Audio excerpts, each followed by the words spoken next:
Thank you so much. Hello, everyone. So today we're going to talk about liquidity management attacks on lending market. These are basically some attacks that malicious users can come into lending market, such as AFT, Compound, or smaller pools that are using their structure and design to basically make more profit or force the users in them to go through some denial of service. We're going to talk through them and see how viable they are. We're going to talk about 4 sections today. First, we're gonna see how the markets are working nowadays, and then we're gonna take a deep dive into the attacks themselves and see how effective they are. And then we're gonna give some design solutions in the system and try to improve the current design of the system that exists today. At the start, let's go through how lending markets are working these days, such as AFT, Compound, and Venice. In the traditional way, there was a lender and a borrower, and the borrower usually went to the lender and asked for some amount of money in exchange for a guarantee that they're going to return the money. Now, the guarantee could be anything, could be silver, could be gold, or could be maybe the trust between the two parties, right? And then they promise that they're going to return an amount plus an interest to the lender after some time. Nowadays, on lending and on lending protocols on blockchain, lenders don't interact with the borrowers anymore. They instead use a pool of funds. Lenders pool up all of their funds together, and borrowers just interact with the protocol and get some money in return for their collateral. And now the borrowers have to pay interest to the protocol, and the protocol forwards them to the lenders. So that they stay incentivized to keep their money in the pool. And that's how basically the whole thing works. Now, there are a couple challenges here. The first, the simplest one is the interest accrual. How are you gonna forward some interest from lenders, from the borrowers to the lenders? And the second one is the liquidity availability. This is a problem that most of the structure of the lending markets are designed around.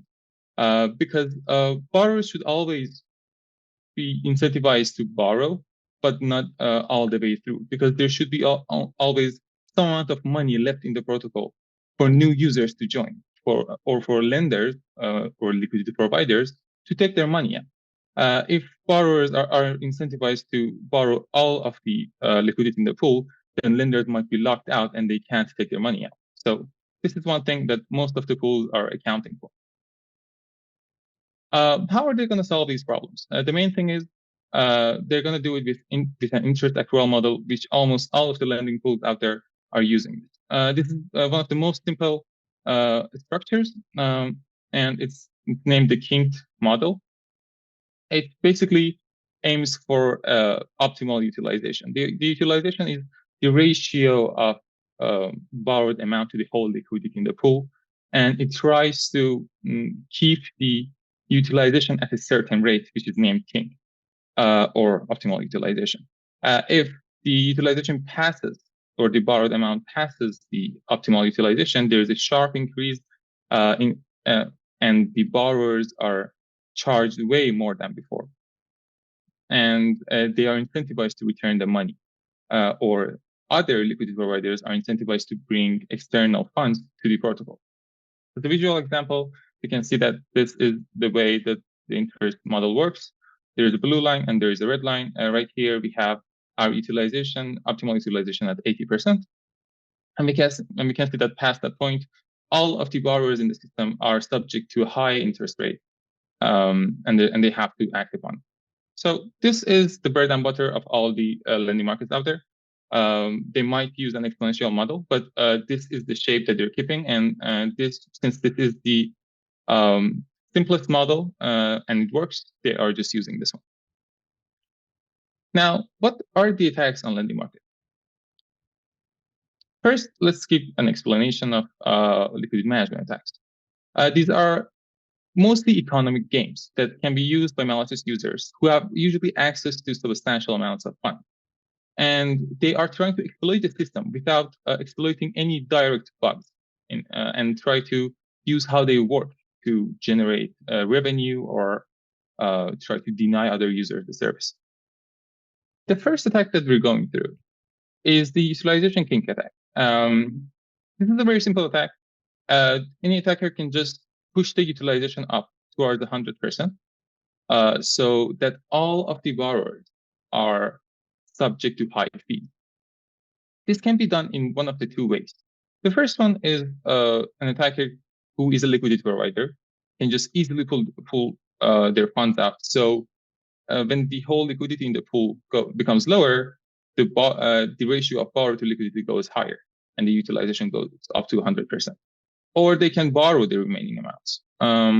This way, they can, again, increase the utilization and cause all of the other borrowers to pay expensive fees. Just to give an idea of how different the difference between the optimal utilization and 100% is, in one of Compound's pools, the difference is 50 times more. It means that if the utilization is at 80% versus 100%, borrowers are paying 50 times more fees. So if attackers can keep this up for a day, which is not realistic, by the way, on like famous pools like Compound and Aave, they have to pay an equal of 2 months of fees, which is quite substantial and a lot of money, and can cause some of the positions to be liquidated even. The attackers in here, one of the most dangerous things here is that the attackers are not having any, have to pay any penalties. If we put aside the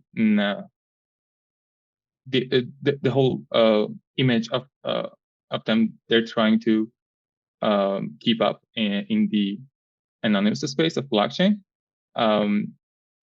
In financial wise, they're not paying any penalties, and they can even collude together to have basically a couple of whales can collude together to have all of the users pay more fees, and this can be completely automated through a smart contract.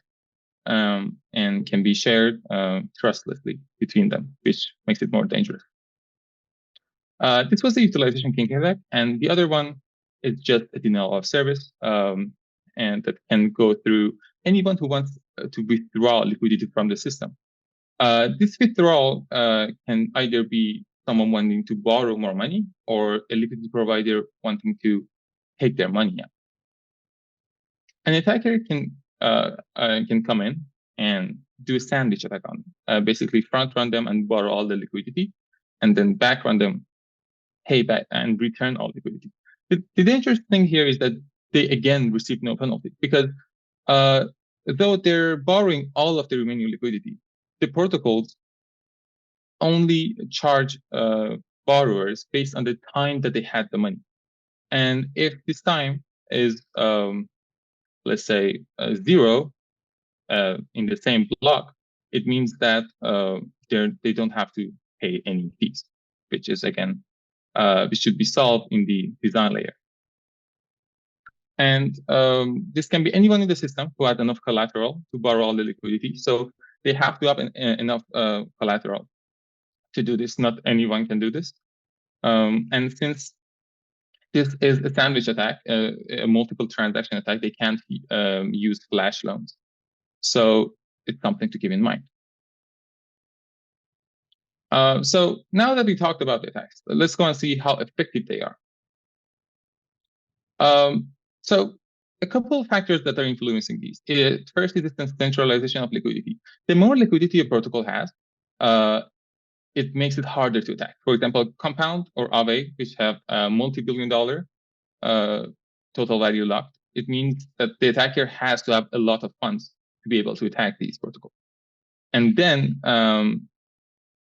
it won't really work because they have a really diverse system. For example, in the utilization kink attack, they have to keep the system in a profitable state. They have to keep the utilization up. But if there are a lot of diverse, honest users in the system, which can act quickly, they can bring in funds and basically rescue the system. So, and the denial of service attack can happen on any protocol that as long as they have access to the block building. And they can see the transaction. It's in a public mempool, and it's not using, for example, Flashby. So there are a couple of factors that contribute to if these attacks are actually effective. But one more important thing here is that while the attacks on most prominent pools like Compound and Aave is not very probable, we can shift our focus to the newer lending pools, which are using the same strategy as the bigger one. And they're just using it because it works. And they're not making much differences. So what happens here is that there are smaller pools, but with still substantial amounts of funds, like let's say $10 million. There are many smaller pools that are working in this area, and can be attacked basically by attackers with much less funds. Let's say $2 to $3 million in comparison with $200 million that they need to attack Compound. And what is worrisome here is that we can see in the main protocols we have Aave on top, $5.5 billion, and then just and then Compound. They are multi-billion-dollar protocols, and these are the top 6 protocols. But the rest of the protocols, we can see the distribution of funds here. We can see that in the range of $1 to $10 million protocols with total value locked, we have around $200 million there, and below $25 million, we have more than $500 million locked in those protocols only.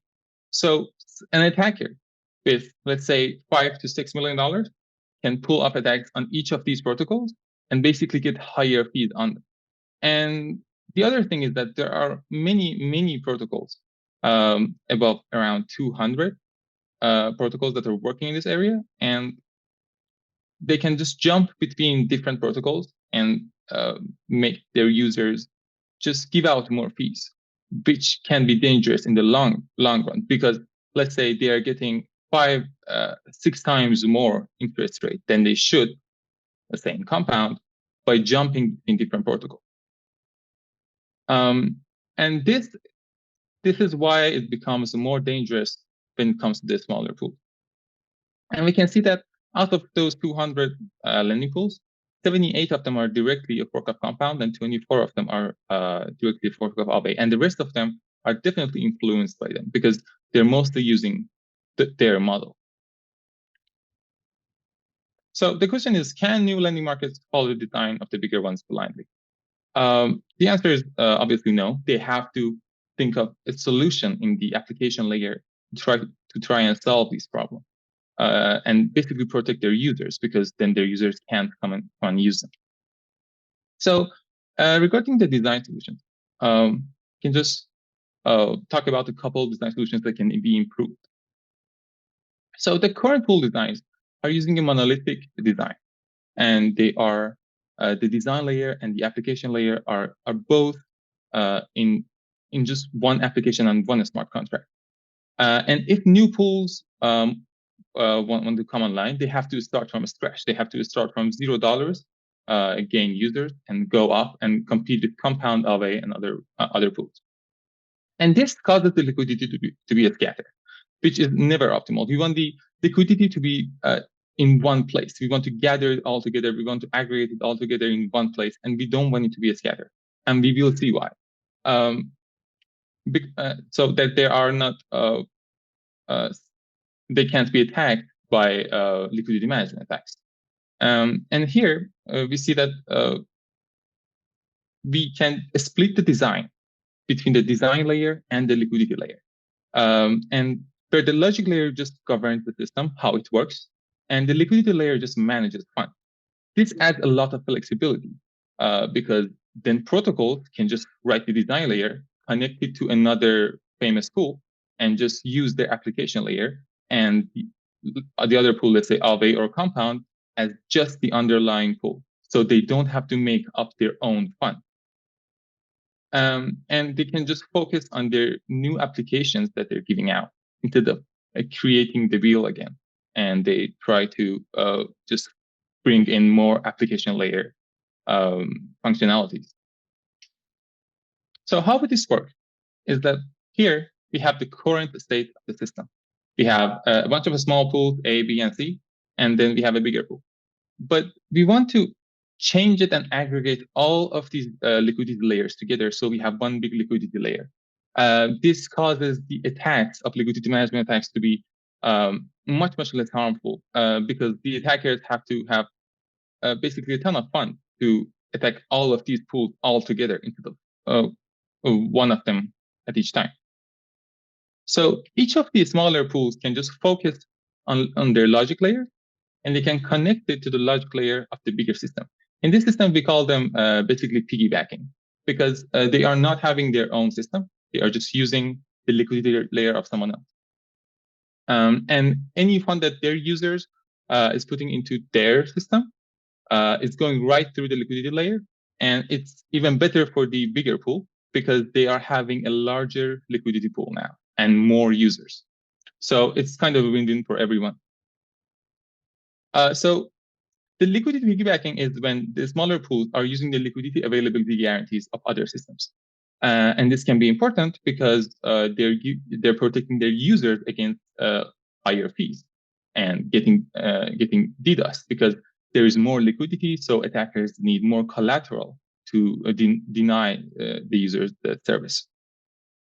And the interesting thing is, once the smaller pool has enough funds, they can just take their funds out of the bigger pool and go and deploy their own liquidity pool and be on their own.